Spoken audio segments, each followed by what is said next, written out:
আসসালামু আলাইকুম। ডিজাইন ওয়ার্ল্ডের পক্ষ থেকে আপনাদের সবাইকে স্বাগত।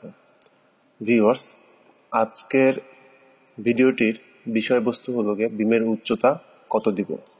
বিমের উচ্চতা বলতে আমি এখানে বোঝাচ্ছি যে এই যে উচ্চতাটি, বিমটি কতটুকু হাইট আমরা দিব, হ্যাঁ, এই জিনিসটা নিয়ে আজকে আমরা আলোচনা করব। তো এইটার একটা নর্মাল একটা কনসিডারেশন আছে, যে কনসিডারেশনটি যদি আপনারা জানেন তাহলে আপনারা এইভাবেই বিমগুলো সব কাস্টিং করতে পারবেন। তো সেই বিষয়টি হলো যত ফিট লম্বা তত ইঞ্চি উচ্চতা, মানে বিমটি লম্বা যতটুকু হবে বিমটির উচ্চতাও ঠিক ততটুকু হবে। যেমন দেখেন এখানে বিমটি লম্বা যদি এইভাবে হয় 15 ফিট, হ্যাঁ, এইভাবে যদি বিমটি লম্বা হয় 15 ফিট, তাহলে আমার এই বিমটির উচ্চতা হবে 15 ইঞ্চি। হ্যাঁ, এই উচ্চতাটি হবে আমার 15 ইঞ্চি। যদি এই বিমটি হয় আমার 12 ফিট লম্বা এইভাবে, তাহলে আমার এইখানে উচ্চতা হবে 12 ইঞ্চি। হ্যাঁ, তো আর যদি এবার এটা হয় 18 ইঞ্চি লম্বা, তাহলে আমার এটা হাইট হবে 18 ইঞ্চি। তো সেই জিনিসটি এখানে লেখা দেখেন, যদি বিমটি লম্বা হয় 15 ফিট তাহলে বিমের উচ্চতাটি হবে 15 ইঞ্চি। যদি 12 ফিট হয় তাহলে উচ্চতা হবে 12 ইঞ্চি। আরেকটু ডিপলি যদি আমরা জানতে চাই তাহলে দেখেন এখানে, এই দেখেন এখানে বিমের উচ্চতা 15 ইঞ্চি বলতে আমি কি বোঝাচ্ছি। 15 ইঞ্চি মানে কিন্তু আমার একদম ছাদ সহকারে, নিচে ঝুলবে 10 ইঞ্চি আর ছাদটি আমি ধরে দিলাম 5 ইঞ্চি, তাহলে মোট 15 ইঞ্চি। আর ছাদের নিচে ঝুলবে আমার ওই ছাদটুক যদি আমি বাদ দিয়ে দিই 5 ইঞ্চি, তাহলে আমার নিচে ঝুলবে কতটুক 10 ইঞ্চি। এটা হয় যদি 12 ইঞ্চি ওভারঅল, পুরোটা যদি হয় 12 ইঞ্চি, তাহলে ছাদের 5 ইঞ্চি বাদ দিলে তাহলে নিচে ঝুলবে কতটুক 7 ইঞ্চি এখানে। তাহলে এইটাই। আর আপনাদের নর্মাল কিছু কনসিডারেশন বলে দিই, যে বিমের তলাটি যেটা সেটা কিন্তু 10 ইঞ্চি হয় অথবা 12 ইঞ্চি হয়। 10 অথবা 12 এর ভিতরে বাইরে কিন্তু কিছু না, 10 অথবা 12। তো 10 যেহেতু লো রাইজ বিল্ডিংগুলোতে যদি সিসমিক বা উইন্ড লোড যদি না ধরা হয়, যেমন একতলা, দুতলা, তিনতলা, অনেক ক্ষেত্রে চারতলাও, যদি সিসমিক লোড বা যদি উইন্ড লোড না ধরা হয় তখন সেক্ষেত্রে লোডের পরিমাণ কম হয়, যার কারণে 10 ইঞ্চি দিলে সেটা গভর্ন করে। আর যদি হাই লোড যদি ধরে ক্যালকুলেশন করা হয়, বিমের উপর লোড বেশি, দেন আপনার উইন্ড লোড আছে, সিসমিক লোড আছে, তখন সেক্ষেত্রে দেখা গেছে 12 ইঞ্চি দেওয়া লাগে। আর এই লম্বায় কতটুকু, মানে হাইটে কতটুকু, সেটা হাইটে 12 ইঞ্চি দেওয়া হয় অথবা 15 ইঞ্চি দেওয়া হয় অথবা 18 ইঞ্চি দেওয়া হয় অথবা 21 ইঞ্চি দেওয়া হয়, মানে 3 ইঞ্চি আপনার আপ করতে হয়। যদি 12 ইঞ্চিতে না হয় তখন 15 ইঞ্চি, 15 ইঞ্চি যদি না হয় তখন 18 ইঞ্চি, 18 ইঞ্চি যদি না হয় তখন 21 ইঞ্চি, মানে এইভাবে 3 ইঞ্চি 3 ইঞ্চি করে আপ করা হয়। তো 12 ইঞ্চিও এখন সাধারণত দেখি না, 12 ইঞ্চি হয় না, তার কারণ এখন দেখা গেছে এটা তো ডিপেন্ড করে কলামের গ্যাপের উপর, মানে কলাম থেকে কলামের গ্যাপ কতখানি। তো কলাম থেকে কলামের গ্যাপ এখন 12 ফিট না আরও বেশি হয়, যার কারণে কিন্তু 12 ফিটটা কোনো সময় এখন আর হয় না, এখন 15 ইঞ্চি থেকে শুরু হয়, আরও উপরেও পর্যন্ত হয়। তো এখানে রেগুলার যে শেপগুলো সেগুলো আপনাদের জানাই দিলাম, যে 12 ইঞ্চি, 15 ইঞ্চি, 18 ইঞ্চি অথবা 21 ইঞ্চি এইভাবে আর কি আপ হয়। তো এইখানে দেখেন এই বাড়িটি, এইখানে 13টি কলাম আছে, পোর্চের কলামগুলো বাদ দিয়ে।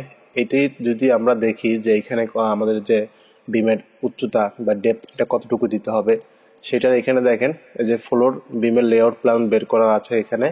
এই কলাম থেকে কলামের দূরত্ব কত আছে, এই কলাম থেকে এই কলামের দূরত্ব কত আছে, এই কলাম থেকে এই কলামের দূরত্ব কত আছে, এভাবে প্রত্যেকটা কলাম টু কলামের ডিস্টেন্স বের করা আছে। তো এখান থেকে আমরা দেখব যে বিমে কতটুকু হাইট দিতে হবে। তো এইখানে এই কলাম টু এই কলামের দেখেন এইখানে ডিস্টেন্স আছে 14 ফিট 10 ইঞ্চি, মানে এখানে আমি 15 ইঞ্চি ডেপথ দিতে পারতেছি বিমের। হ্যাঁ, 14 ফিট 10 ইঞ্চি মানে ওই 2 ইঞ্চি বাড়ালে আমার এখানে 15 ইঞ্চি হয়ে যাচ্ছে। আর এইখানে দেখেন 12 ফিট 6 ইঞ্চি, তো এইখানে কিন্তু আমি 12 ইঞ্চি যদি বিমের ডেপথ দিই তাহলে কিন্তু কভার হয়ে যাচ্ছে। আবার এখানে দেখেন 6 ইঞ্চি। তো এখানে দেখতেছি যে ভ্যারাইটি টাইপের আপনার বিমের ডেপথ পাওয়া যাচ্ছে, যেহেতু ভ্যারাইটি টাইপের বা ভ্যারাইটি আপনার এখানে লেন্থ রয়েছে। এখানে 14 ফিট 10 ইঞ্চি, 12 ফিট 6 ইঞ্চি, 11 ফিট 8 ফিট 11 ইঞ্চি, 11 ফিট 10 ইঞ্চি। তো এইভাবে তো ভ্যারাইটি টাইপের তো আপনি বিমের ডেপথ দিতে পারবেন না। বিমের ডেপথ দিতে হবে আপনার যে কোনো একটা, সেটা সব জায়গায় কাস্টিং করে দিতে হবে। তাহলে আপনারা সেক্ষেত্রে কি করবেন, আপনারা এখানে সেক্ষেত্রে সবচেয়ে বড় যে বিমটা সেটা নেবেন। এখানে দেখেন সবচেয়ে বড় যে বিমটা মানে বড় লম্বায় বড় যে বিমটা সেটা হলো গিয়ে এখানে 18 ফিট 3 ইঞ্চি। এর থেকে বড় লম্বায় বিম আর এখানে নেই। তাহলে আমরা এখানে 18 ফিট 3 ইঞ্চি, তো আমরা এখানে 18 ইঞ্চি আমরা এটার বিমের ডেপথ ধরবো। আর এই 18 ইঞ্চি বিমের ডেপথ ধরে যদি আমি সব জায়গায় কাস্টিং করি 18 ইঞ্চি করে, তাহলে কিন্তু আবার কোথাও কম হবে না। যেমন দেখেন এইখানে কিন্তু 12 ইঞ্চি লাগবে বিমের যে ডেপথ। আমি যদি এখানে 12 ইঞ্চি দিয়ে এখানেও কাস্টিং করি, এখানে কিন্তু লাগবে 15 ইঞ্চি। আমার এখানে কিন্তু 3 ইঞ্চির ঘাটতি পড়ে গেল।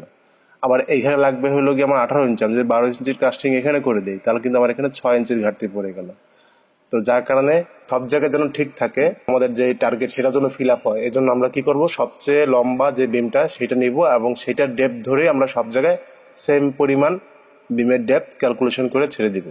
তাহলে এখানে আমাদের 18 ইঞ্চি যদি হয়ে থাকে, তাহলে আমরা সব জায়গায় এখানে 18 ইঞ্চি কাস্টিং করে দেব। দিলে তাহলে আমাদের সবগুলোর ক্রাইটেরিয়া এখানে পূর্ণ হবে। তো তারপরও কিছু বিষয় থাকে যে বিমের এখানে 18 ইঞ্চি আমরা যে এটা যে দিচ্ছি যে 1 ফিট সমান 1 ইঞ্চি, মানে তাহলে এখানে কি বোঝাচ্ছে এখানে এর মাধ্যমে? এটা দিয়ে মূলত বিমের ডিফ্লেকশন কন্ট্রোল করা যায়। মানে যত ফিট লম্বা তত ইঞ্চি যদি আপনি বিমের ডেপথ ধরেন, তাহলে কিন্তু আপনাদের ডিফ্লেকশন কন্ট্রোল হয়, মানে বিমটি কিন্তু ঝুলবে না, ডিফ্লেকশন কন্ট্রোল হয়। আবার অনেক ক্ষেত্রে যে লোড যেই পরিমাণ আসে একটা বিমে, সেই লোডটা অনুপাতেও কিন্তু আমরা বিমের ডেপথ কিন্তু চেক করি। তবে ম্যাক্সিমাম ক্ষেত্রে দেখা গেছে যদি পার ফিট 1 ইঞ্চি, মানে যত ফিট লম্বায় তত ইঞ্চি যদি আমরা বিমের ডেপথ ক্যালকুলেশন করে দেই, তাহলে সেক্ষেত্রে কিন্তু ওই লোডের মাধ্যমেও যেই ডেপথ আসে সেটাও ঠিক থাকে। আবার হলো গিয়ে আপনার ওই ডিফ্লেকশন কন্ট্রোলের জন্য যে ডেপথ দেওয়া লাগে সেটাও কিন্তু ওই পার ফিট পার ইঞ্চি যদি এইভাবে ক্যালকুলেট করে দেই, তাহলে কিন্তু ঠিক থাকে। তো ওভারঅল দেখা যাচ্ছে যখন আপনারা একটা বাড়ি করবেন বা বাড়ি করতে যাবেন, তখন এই বিমের যে ডেপথ বের করবেন হলো গিয়ে এইভাবে যে কলাম টু কলামের সর্বোচ্চ ডিস্টেন্স কত আছে সেটা দেখে সেই পরিমাণ বিমের ডেপথ সব জায়গায় দিয়ে দেবেন। আবার একটা বিষয় হলো গিয়ে বিমে কিন্তু বেশি পরিমাণ, মানে বিম কিন্তু একটা কমপ্লেক্স জিনিস, বিমের কিন্তু বেশি পরিমাণ রড দিতে পারবেন না। বিমে যদি বেশি পরিমাণ রড দেন, তাহলে সেই ক্ষেত্রে কি হবে জানেন, বিমটি হলো গিয়ে আপনার ওভার রিইনফোর্সড হয়ে যাবে। ওভার রিইনফোর্সড যদি বিম হয়ে যায়, তখন সেই ক্ষেত্রে বিমে কিন্তু রডে আগে স্ট্রেস আসবে, তারপরে কিন্তু ঢালাইতে স্ট্রেস যাবে, তখন কিন্তু বিমটা হুট করে কোলাপস করবে। তো যার কারণে বিমের সাইজ বেশি রাখেন, কিন্তু বিমের ভিতরে রডটা একটু কম দেন। হ্যাঁ, কিন্তু এতে হবে কি আপনাদের আন্ডার রিইনফোর্সড হবে, মানে আপনার বিমের রডের পরিমাণ কম থাকলে এবং ঢালাই পরিমাণটা বেশি থাকলে আন্ডার রিইনফোর্সড হবে। এতে হবে কি আপনাদের বিমটা সহজে কোলাপস করবে না। আর যদি কোলাপস করে আপনাদের লক্ষণ দেখাবে আগে যে বিমে ফাটল আসবে। মানে এগুলো হলো কি আপনাদের বিপজ্জনক সাইন যে আপনাদের এখন কিন্তু এটা স্ট্রেস নিতে পারতেছে না, তখন কিন্তু আপনাদের নেমে যেতে হবে। এইভাবে কিছু আপনারা লক্ষণ পাবেন, যে লক্ষণ অনুপাতে আপনারা স্টেপ নিতে পারবেন। কিন্তু যদি আপনারা ওভার রিইনফোর্সড, মানে অতিরিক্ত রিইনফোর্সড বা অতিরিক্ত স্টিল দিয়ে অতিরিক্ত রড দিয়ে যদি আপনারা বিম ঢালাই করে ফেলেন, তখন সেই ক্ষেত্রে দেখা যাবে কি আগে রডটা স্ট্রেস নিয়ে নেবে। রড স্ট্রেস নিবে যখন, তখন আর বিম ঢালাই পর্যন্ত আর সেই স্ট্রেসটা আসবে না, মানে কংক্রিট পর্যন্ত সেই স্ট্রেসটা আসবে না, তার আগেই ওর রড ফেল করবে আর হুট করে কোলাপস হবে। তো এটা নিয়েও আমি নেক্সট একটা ভিডিও দিব, বিমের রডের বিষয়ে, ওভার রিইনফোর্সড বা আন্ডার রিইনফোর্সড কিভাবে কি হয়। তো আপাতত আজকে এটা পর্যন্তই থাক। তো দেখা হবে পরবর্তীতে নতুন কোনো একটা ভিডিও নিয়ে। সে পর্যন্ত ভালো থাকবেন। আল্লাহ হাফেজ।